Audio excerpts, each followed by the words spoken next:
Hi అండి. Chicken biryani మళ్ళీ మళ్ళీ చేసుకొని తినాలి అనిపించేలా టేస్ట్ రావాలి అంటే ఇలా చేసుకోండి, చాలా బాగుంటుంది. ఇక్కడ నేను 3/4 కిలో తీసుకుంటున్నాను. ఇందులోకి 2 టేబుల్ స్పూన్ల కారం, మీ టేస్ట్కి తగ్గట్టు సాల్ట్, 1/2 స్పూన్ ధనియాల పౌడర్, 1 స్పూన్ గరం మసాలా, నేను ఇంట్లో ప్రిపేర్ చేసుకున్న గరం మసాలా పౌడర్ వేస్తున్నాను, 1/2 స్పూన్ పసుపు, 1 స్పూన్ అల్లం వెల్లుల్లి పేస్ట్, అలాగే 2 టేబుల్ స్పూన్లు పెరుగు.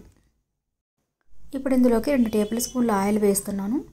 అలాగే ఒక నిమ్మకాయ కూడా వేసుకోవాలి. నా కాడ నిమ్మకాయ లేదు కాబట్టి నేను స్కిప్ చేశాను. కొంచెం కొత్తిమీర, కొంచెం పుదీనా, ఇవి మొత్తం ఇప్పుడు నీట్గా ఒకసారి మొత్తం కలుపుకోవాలి. ఇప్పుడు ఇందులోకి 2 పచ్చిమిర్చి తీసుకొని చీలికలుగా కట్ చేసుకొని వేసుకొని ఒకసారి మొత్తం నీట్గా కలపాలి. చికెన్ బిర్యానీ కోసం ఎప్పుడు కూడా మనం లెగ్ పీసులే ఎక్కువ తెచ్చుకోవాలి. ఇలా లెగ్ పీసులు తెచ్చుకున్నప్పుడు వాళ్ళు మనకి గార్డులు పెట్టిస్తారు లెగ్ పీసులకి. అప్పుడు మనకి మ్యారినేట్ చేసినప్పుడు నీట్గా పడుతుంది. మనం ఒక 1 అవర్ అయితే ఫ్రిడ్జ్లో పెట్టేసుకుందాం. ఇప్పుడు ఇక్కడ బాస్మతి రైస్ నేను తీసుకున్నాను, 3 గ్లాసులు తీసుకున్నాను. ఒక 1/2 అవర్ ముందు కడిగి నానబెట్టుకోవాలి. స్టవ్ మీద కుక్కర్ పెట్టేసుకుని 4 టేబుల్ స్పూన్ల ఆయిల్, 1 స్పూన్ నెయ్యి వేసుకుంటున్నాను. మీరు నెయ్యి అంటే ఇష్టం లేని వాళ్ళు స్కిప్ చేయొచ్చు. 6 లవంగాలు, కొంచెం దాల్చిన చెక్క, 1 బిర్యానీ ఆకు వేసుకోవాలి. ఇవి కొంచెం వేగిన తర్వాత ఒక 2 ఉల్లిపాయలు తీసుకొని ఇలా సన్నగా కట్ చేసుకొని వేసుకోవాలి. సన్నగా అంటే చిన్నగా కాదు, ఇలా పొడవుగా కట్ చేసుకొని వేసుకోవాలి.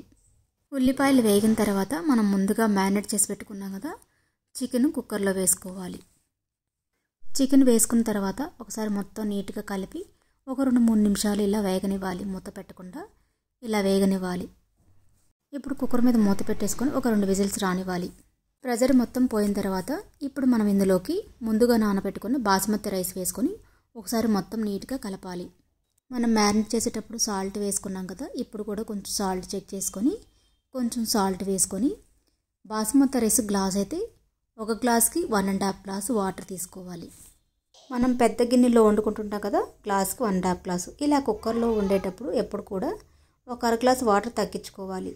అంటే ఇప్పుడు మనం 3 గ్లాసులు బాస్మతి రైస్ తీసుకున్నాం కాబట్టి 4.5 పోయాలి. కానీ 4.5 పోయకుండా 4 గ్లాసులు వాటర్ సరిపోతాయి. ఇప్పుడు కుక్కర్ మీద మూత పెట్టేసుకుని 1 విజిల్స్ రానిస్తే సరిపోతుంది. బిర్యానీ ఎలా వచ్చిందో చూద్దాం. చూడండి, చాలా బాగా వచ్చింది. నేను చెప్పే విధంగా మీరు చేసుకున్నట్టయితే చికెన్ బిర్యానీ టేస్ట్తో పాటు పొడి పొడిగా వస్తుంది. చాలా అంటే చాలా బాగా వస్తుంది. తప్పకుండా ట్రై చేయండి.